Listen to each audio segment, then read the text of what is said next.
Endi sizni qilayotgan ishingizni bir qarang-da. Har qancha daromad keltirmasin, agar sizni bo'sh vaqtingizni qoldirmayotgan bo'lsa, bu ish sizni xo'jayiningiz ekan. Sizni ishingiz sizga bo'sh vaqtni qoldirmayotgan bo'lsa, na oilangiz bilan o'tirgani, na o'zingiz haqida fikr qilgani, na bir dam olgani, huzur qilgani, demak bu ish emas musulmon odam uchun. Musulmon odamning ishi, tirikchiligi kundalik hayotini o'tkazishlikning bitta bir asbobi. Hayotini maqsadi emas ish, birodarlar. Ish. Dunyoda birodarlar, g'arbiga qarasangiz ham, sharqiga qarasangiz ham katta bir zavodga o'xshab qolgan bu dunyo. Hech kimning bo'sh vaqti yo'q. Na otasini ziyorat qilgani vaqti bor, siyla rahim qilishlikka bir vaqti bor, na charchagani vaqti bor, na dam olishga vaqti bor. Musulmon odam shunaqa bo'ladimi?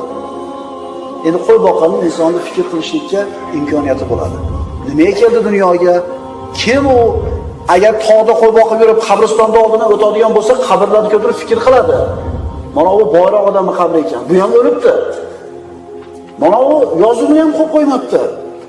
Kambag'al ekan. Demak, bu ham o'libdi. Men ham o'laman ertaga. Fikr qilishga fursat bo'ladi.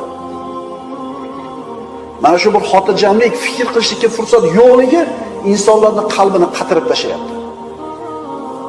Bunda insonda tinimsiz ish bo'ladi, g'aflat bo'ladi, o'lim kelgunicha dunyo matosiga bo'lgan hirs bo'ladi.